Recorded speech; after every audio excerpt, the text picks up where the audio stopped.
So Internet Versus has a new video about the quartering drama. I want to go ahead and take a look at it because Jeremy's a piece of shit. And seeing his empire rot is way more entertaining than it should be. There is no world where the suffering of a human being should entertain you. However, this is a human being who makes their money primarily off of the suffering of others. So, this is from Internet Versus. We are going to very quickly take a look at that. Monitor for a little video. There we go. And let's go ahead and see what Internet Versus has to say about the situation. To escalate more and more, where now it has resulted in entire channels of the quartering getting deleted, him deactivating his Twitter account, and more.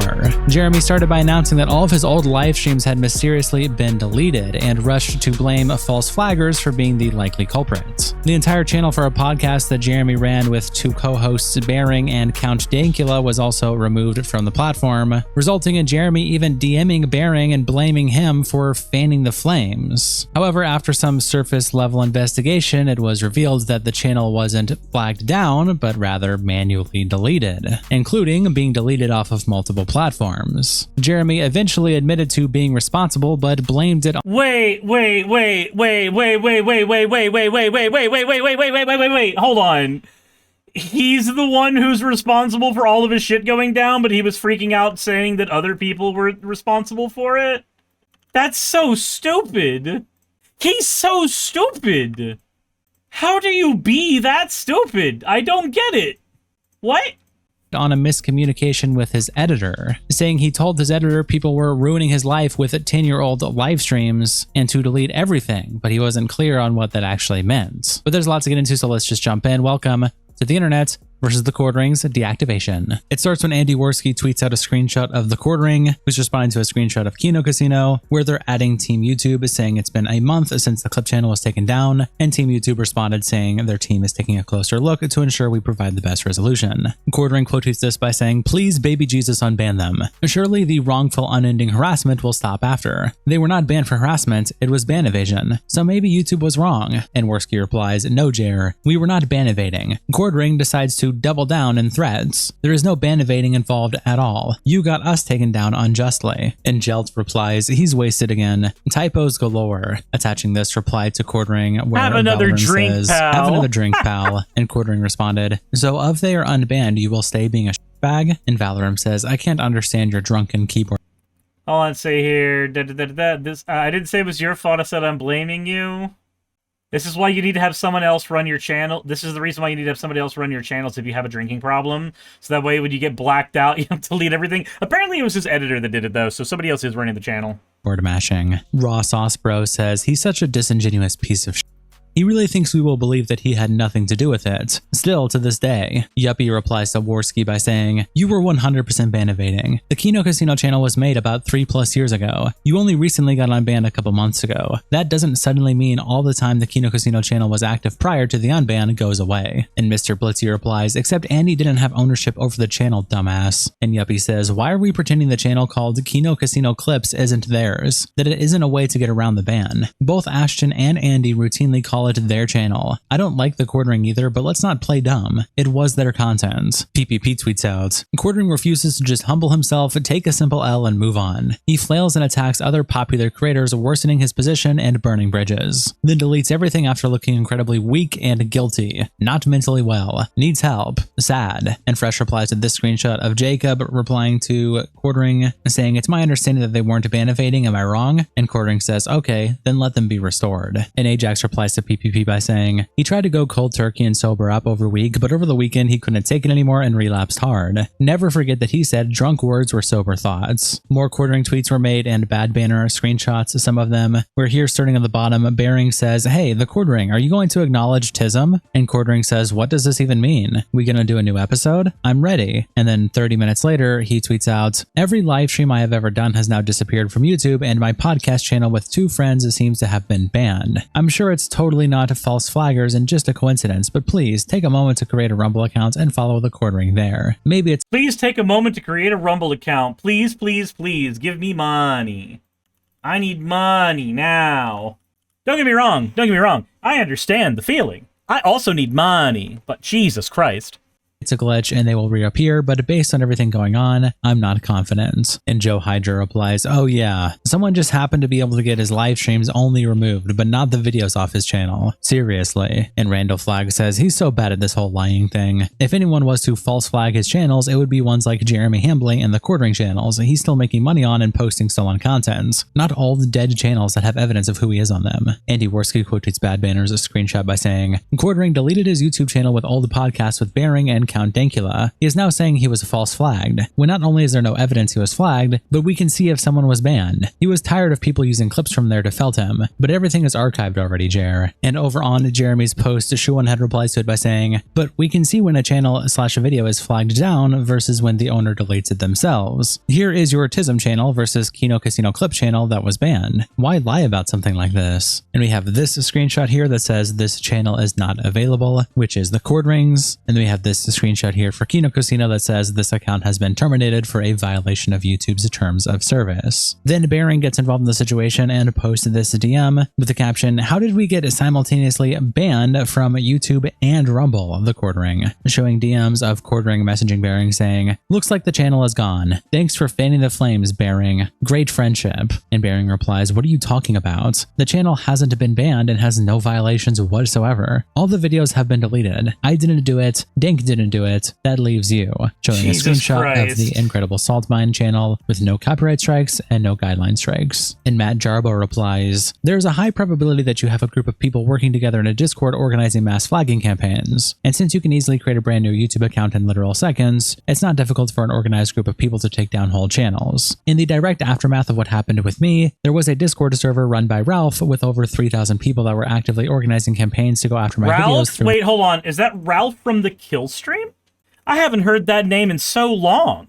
mass downvoting, and what I can only assume would be mass reporting as well. Even one of Ralph's lieutenants named Wild Goose pretended to be a video game journalist and filed the false copyright claim against one of my videos that's cited in an article. With what's happening right now, all the drama is giving cover for a lot of people to cause a lot of chaos. But since nobody truly wants to have that conversation, a lot of other stuff is this going to be thrown out there as fact. And Foros replies, so the YouTube, Rumble, BitChute, and the Odyssey were all struck down simultaneously? Come on, Jarbo. And Jarbo says, I didn't know about the others outside of YouTube, but I would assume that he is probably now deleting everything. But I do stand by what I said about like the people working behind the scenes, especially in regards to the other videos that were taken down. And Try Gremlin says, your perspective is certainly a unique and valid one, but given all circumstances, it seems likely that Jer is drunk purging old content to stop clippers. Teal Noodles replies to Matt Jarbo by saying, some people honestly love to stoke the fire. The more videos get taken down, the more vitriol he'll face, regardless of whether he's flagging or not. I'm sure it's a combo of his actions plus outside actors, though you already know how I feel about most of this. And Jarbo says, yeah, it's probably a combination of both. I know that in my specific situation, there was a lot of shit happening behind the scenes that I saw firsthand, but couldn't really say anything about at the time because nobody would care. Then Baron continues to tweet out saying, Jeremy just deleted all content from the Tism podcast channel, which he co-hosted with Count Dankula and myself. Not privated, not unlisted, deleted, without so much as a heads up to his co-hosts. Tism was never a huge podcast, but it had a loyal audience that stuck with us for 7 years. For a period of time, we went live from midnight to 2 or 3 a.m. my time to cater for the mostly US audience. It was a love of the game podcast. Now it's erased from history because Jeremy can't handle online banter. You get what you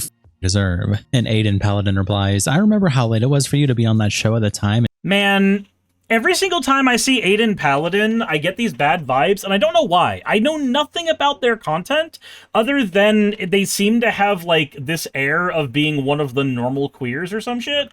I don't know, though. I don't want to go watch their stuff, because I don't have a ton of time in the day.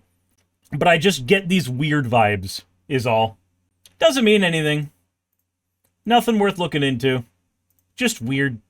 And thinking how difficult it must be to organize a live stream across the planet when you guys were doing Tism. I'm so sorry he's done you and Dank dirty like this. Lost History says, can't wait to hear that ass clown Melanie Mack claim this is fake and that Jeremy is just the bestest good boy who ever good boyed. Back to the Bearing post that we read, Corey Wilson replies to Bearing by saying, man, this triggers PTSD from my last days of drinking. Just going through all kinds of crazy in a dreamlike state and wrecking everything. If he didn't have such a detailed history of fuckery for all to see, I'd truly feel a bit bad for him as an alcoholic who is 4.5 years sober. I still think he could probably fix his life if he got sober, but his YouTube career is over and nothing can save that now. Count Dankula, the other podcast co-host, also makes tweets about the situation, saying, for sake, love waking up to seeing years of work going right down the tubes. Tism has been completely deleted on multiple platforms. All episodes. If me and Baring can restore— I mean, I don't feel bad about Count Dankula losing shit. Like, this is the I made my dog do Nazi salutes guy. I don't have a whole lot of love where he's concerned. And I feel like anybody doing, like, repeated content with the quartering is not somebody who I want to trust in general. We will, but that was tons of episodes and I doubt we can get them all back. And James Walker says, thank you for at least trying, man. I know you try to steer clear of drama, but I really enjoyed Tism, so I appreciate you trying. And Count Dankula quotes him by saying, I have a rule of taking things to DMs with someone I have a history with, and I talk to them privately if I have a problem with them, which is what I've been doing the past few weeks. Mentally haven't had it in me for a while to be involved in drama, but years of my and Baring's work getting pointlessly yeeted has me pretty furious. Yeah, I understand that Tism wasn't some major popular podcast and we never even really advertised it to grow it, and that ended up becoming a big meme with the show where it was like a secret special show for a small audience of the real G's who properly followed all our work. It's just genuinely such a waste after all that work we put in. Baron then also makes a third tweet about the situation where he says, I don't like releasing DMs, but when you take down 7 years of my content without warning, while claiming you're a good boy and would never censor anyone, you can get to the quartering. Throughout this whole show, which you started, I've tried to be fair. You just took off the gloves, so I will too. This is from 30th of April, and there are DMs attached where the quartering is reaching out to Baring, saying, lol, hope 60k views was worth it. Did you not think the video was fair? And quartering says, I didn't watch it. The fact that it was even made— oh my fucking god, this conversation, this exact I'm not going to say the content creator. I'm not. Because I do not want to foment drama of any kind, especially when it comes to people who are vaguely on my side. But I have had this exact conversation with another creator who I still think does a decent job. But, like, I was critical of them once, long time ago, and they went from we're friends to fuck you, and then never moved away from that. And this conversation right here, this looks identical to the fucking conversation that was had there. That's nuts. Was wild. 10 years of friendship equals the 60k views. Lol. I would love to signal boost your wife's channel, getting demonetized. I really hope she gets it back, but I can't because I'm the wrong voice now. And Baring says, yeah, I think you should watch it, mate. And Quartering says, pass. The same reason I didn't make videos on Dankulo's divorce and all the wild accusations against him. Even defending him would have been bringing more light to garbage in his life. You 100% have the right to make the video. Then he sends a link and says, cool, but you were basically the last person I expected to try to profit off this. Now I get to embrace the villain character, which is much easier. I wish you the best, man. Seriously, not ironically. Now I'm just going to do all the shit people accuse me of because it literally doesn't matter, lol. My view— oh my god, why? I hate that sentiment where somebody goes, you keep treating me like a monster, so now I'm going to act like the monster that you think I am. Like, no, if people are treating you that way, then maybe prove them wrong? Like, it feels so counterintuitive to go, aha, everything I did upset you, so allow me to do the things that upset you. Nyeh.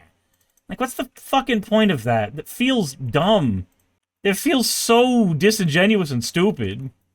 Viewers don't give a fuck about 20 years ago internet culture. And Baring says, if I wanted to profit off it, I would have made a bunch of videos from the minute this kicked off. I waited until I spoke to both sides and I released a very measured statement because I was being dragged into this. You weren't being dragged into Dank's divorce. I didn't bring any personal stuff into my video. In fact, I stated that I was staying away from the rumors and peripheral drama. You really should watch the video before you get all pissy about it, man. Then he replies to Quartering saying he's just gonna do all the shit that people accuse him of by saying, are you saying you're going to flag channels? And Quartering responds, yeah, I'm flagging everyone. I'm calling my rep. Everyone is getting banned. And Baring says, you need to calm down and stop drinking, mate. Go watch my video. And Quartering says, nope, everyone is cooked. Remember, I can ban anyone I want. It's on. And Baring says, listen, you sound like an irrational woman. Pathetic. You're coming at me for a video you didn't even watch. If you did, you'd realize I want the best for you. And Quartering says, you called me a alcoholic, which is insane. And Roz Alerts replies, whoa. But he is an alcoholic.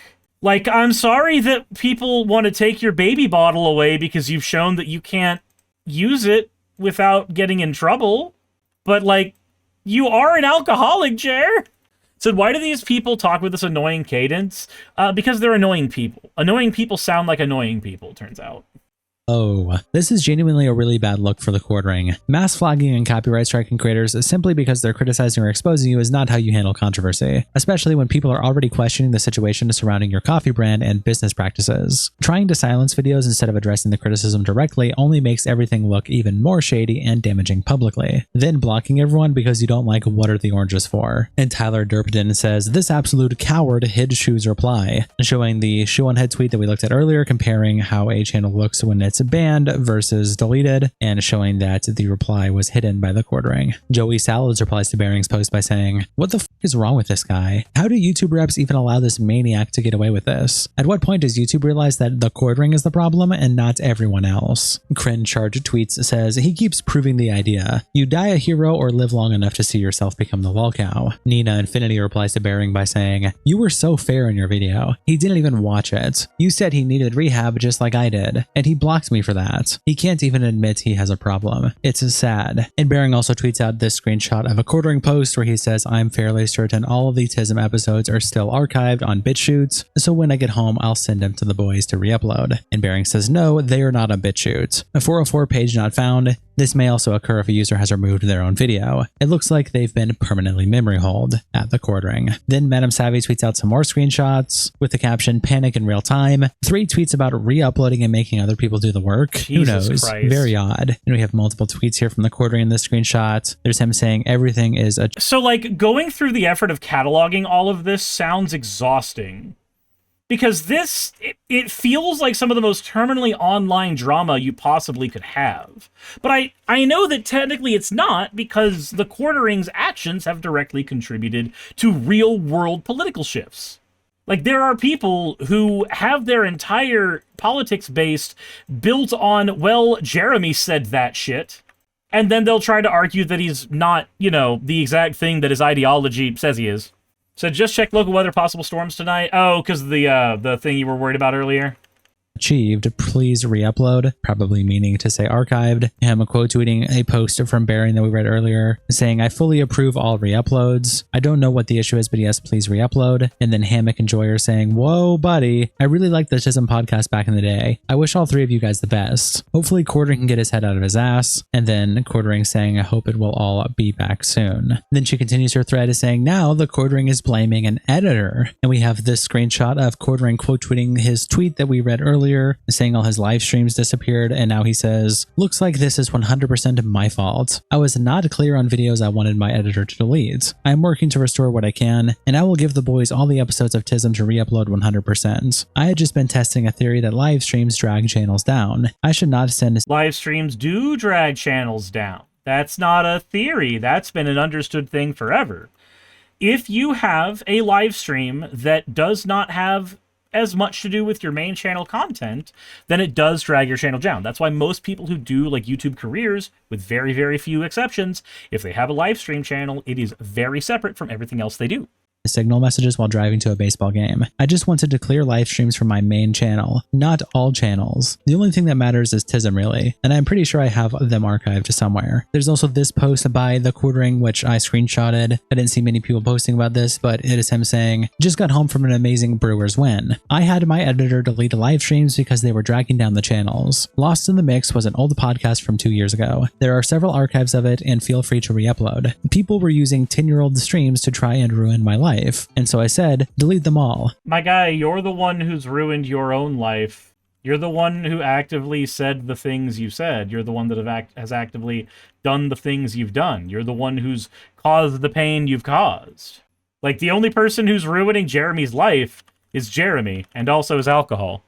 That wasn't clear about the podcast channel. That on me. Then just bouncing around a little bit here, we have the Bearing post where he releases DMs, and Andy Worski quotes it by saying, Bearing felted quartering here. Honestly, what a snake move by Jer after how cool Bearing has been to him over the years. This also instantly proved that no one flagged him. We didn't need proof to know that he was lying, but more confirmation is always nice. And PvP screenshots one of the earlier quartering tweets where he's just talking about everything getting disappeared from YouTube and says if this was true, which it isn't, he deleted it himself, isn't he now an admitted ban evader on YouTube? Playing real games, Jer. Yeet then tweets out that the quartering appears to have deactivated his Twitter account. And Raleigh the Stray Mutt replies, and nothing of value was lost. And then Yeet also posts a screenshot that quartering put on his community tab on YouTube with the caption that quartering explains why he's taking a social media break after deactivating his Twitter X account. And it's quartering saying, taking a social media break. We'll still have regular daily videos and live streams, but in case you noticed, my X account is gone. It's because it has been really an insane battlefield that I am 100% making worse by interacting with and egging some of these folks on. In fact, I can't even think of one good thing X has done for me in a long time, and the constant negativity is having a real world effect on me. It's making me do and say things I just would have never done before, and I can see it's become a problem for me. Going to take that time I was wasting there and focus on improving myself and being a better person. Join some stuff at church. I don't know really. Just focusing on positive stuff. See you all tomorrow. And Cam Nuggets replies, taking a social media break, but still gonna pump out my daily slop to collect money stealing other people's content. Jeremy Primus says, quartering is a compulsive liar and an egomaniac. He's still on Twitter with burner accounts, searching his name and seething. Him. And Dramalord also tweets out that the quartering has... So, like, as a content creator, there is a certain amount of validity to searching your name on a website like Twitter. Because you do need to have a certain level of awareness for how people feel about you and the content you're making so that you know that you're either on the right track or you're on the wrong track. However, what I think Jeremy does is he just goes onto the internet, searches his name, and then just like gets into fights with people about himself. Maybe I'm wrong, but I feel like that's what happens with him more often than not. Has deleted his X accounts, and Publius replies, I couldn't give less of a shit.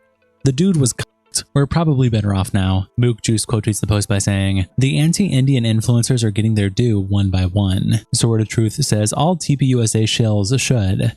Lib Supreme says, the quittering. Andy Worski also posts that the quartering has deleted his Twitter account. And Toby Turner replies, I didn't even know he was sick. Ricky Berwick says, he'll be back. And Repsion says, just a simple deactivation. He'll be back. He is chronically addicted to online. And Mikey No More quote tweets Worski by saying, Jeremy became a major lolcow for like 2 months and one big doc made on him and then immediately rage quit almost everything. Meanwhile, DSP is still trucking along after nearly 2 decades of A-logging and countless documentaries calling him a failure and a Ham's got no heart. And It's a Gundam replies, when a comment is so savage, you need to take a few moments to appreciate the savagery. Jaco Verde says, I think it was the stuff that did it. There's just so much evidence that he's either a or his marriage is just completely dead at minimum. DSP himself then quote tweets Mikey by saying, I will never quit until I'm ready for retirement of my own choosing. I don't let what others say about me or do to me dictate my destiny. This indeed is the way. 0 Hour 1 also tweets out that the quartering has deleted his account after being trolled for days, couldn't take the heat, and Mr. Obvious quote tweets him by saying, he has a family, dude. I really don't get how you people feel justified in attacking entire families. You're evil. And Yellow Flash replies, he had no problem attacking. Wait, no. So I fucking hate Mr. Obvious. I think dude's scum.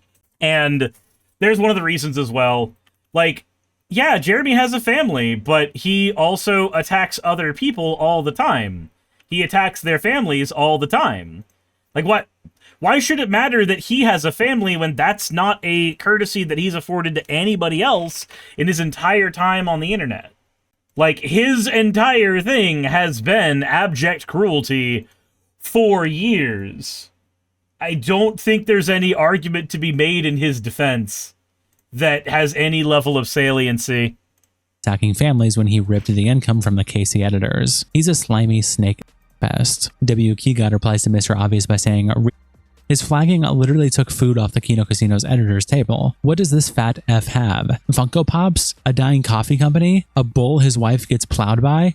Off in. And Mr. Obvious replies, as someone who has known him, as far as I can tell, he's a stand-up guy who has always meant well. I don't know about his Kino Casino stuff, though. Is there stuff I'm not aware of? As someone who has known him, as far as I can tell, he's a stand-up guy who's always meant well. Jeremy, the stand-up guy who's always meant well, the dude who worked with a fucking Nazi book publishing company? That guy? That guy always meant well? I can't take any of these clowns seriously. I can't. Every single one of them absolutely cannot be taken seriously at all. He was always extremely kind to me. I trust him. And W. Key says, it's pretty damn obvious. The guy tries to LARP as a free speech advocate, but the moment anyone makes fun of him, he starts flagging them down. All of the money earned from the clip channel was given to their editor, who has a wife and kids. Now he is out of a job thanks to Jer. And Mr. Obvious says, oh no. No, no, no. Not that. That's the one line. I see. Yellow Flash Guy also tweets out about the Quartering's social media break post that he made with the caption, lol, he turned the comments off, showing the post and also showing that comments are disabled. And Legal Mindset also tweets out about the situation, saying, honestly, taking a break is the smartest thing Jeremy has done, because he was just digging himself deeper. And Jetta replies, hasn't Jeremy quit Twitter like 5 times this year already? He's only a few drinks away from thinking of that one tweet that will solve all his problems. Bearing then also tweets out one of the last Quartering tweets before he deactivated his account. With the caption, you gotta admire the dedication. Meme Copium in the trenches screen capping the Quartering tweets 22 seconds after they're posted. And it's this screenshot of a Quartering tweet where he says, also, it really sucks that people around me are getting dragged into all this bullshit. And I'm truly sorry for that. I will stop antagonizing the mob because it only makes it worse for them. I didn't really know how much BS others around me were dealing with, and I am sorry. Nicholas Fiorio tweets out, the Quartering is like a groundhog. Every time his drama looks like it's ending, he sees his own shadow, downs a bottle of Jameson, and announces 6 more weeks of felting. Shout out to our tier 3 members, internet representatives, Kiko, Sal Codus, Biddy. Jesus Christ. The fact that Internet Versus was able to get 2 videos out of the Quartering thing is wild to me. Because normally it's just like, here's this drama and then we're done. So how hard is it to reactivate an account you delete? I don't think it's that hard at all. But I've never deleted an account like that because I'm not a fucking coward. I don't have a reason to delete my Twitter account. I don't have a reason to delete my Blue Sky account. Just not a realm I've had a whole lot of experience in. Like, I've been considering deleting a Twitter account, but not because of, like, weird fucking drama that's happening that I can't handle. Mostly it's just because I don't like the platform. It's that I feel like people should make sure the Quartering doesn't have access to guns. Of course he has access to guns. This whole thing. So, like, I have a this isn't a worst case scenario. This is just a scenario that I worry about.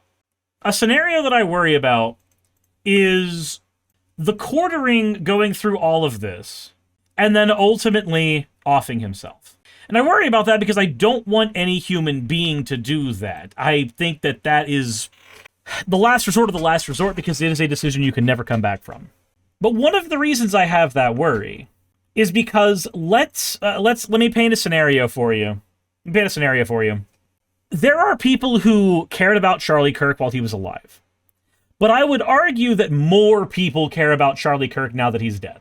I worry about a world where people start espousing Jeremy's grifter, right-wing, like actually like working with Nazi ideology more because he ends up becoming some kind of martyr. And people who are fans of the Quartering are just pathetic enough to look at him offing himself as a good reason to then suddenly, like, parrot his ideology more and more and more. I worry about that. And, again, just at a baseline, I want him to change. I want him to become a better person. I want that to happen. I don't think it's going to happen. I don't have a lot of faith that it's going to happen. But I would like it to happen. I would like a world where Jeremy becomes an ally. That's the world that I want. And while I don't think that world's happening, that world can never definitionally happen if he's not alive for it to happen. That's why I don't advocate for people just getting killed by the state or, like, violence, like mob violence killing people. I don't advocate for that shit. Because regardless of moral quandaries with it, at a baseline, if your issue with people is what they're doing and saying, and you want them to stop, is it better for somebody to just stop, or is it better for somebody to make amends? And people can make a lot better progress in making amends, you know, when they're fucking alive. I don't see him changing. But I can imagine a world where he does. And I don't know if that's a particularly great world. I don't know if him, like, using his platform for good actually is something that will have a major effect on things. But I can hope, right? I can hope. Anyway, that's more quartering drama shit. I'm so glad I have the secondary channel now, so I can actually like talk about this kind of stuff without worrying about the main channel just going under because I did. Because like, there's not as much critique in this video as there is when I'm doing a legitimate video response. Hey, you made it to the end. I want to give an extra thanks to the patrons who allow me to do this full time. I want to thank Aaron Rail, Astral, Britzkrieg, Jemshin, Poundini, Red Joker, Victoria, Jonas, Craig, Tarika, Fireshard, Smiling GM, John, Dren Hadamada, Creeper, Sagitt, you know I'm not saying that last part, Sylvie Snow, Valis of Seraph, Ottoman Angel, Rooster Rachel, and Fire Panda, who are all my $20 and up patrons.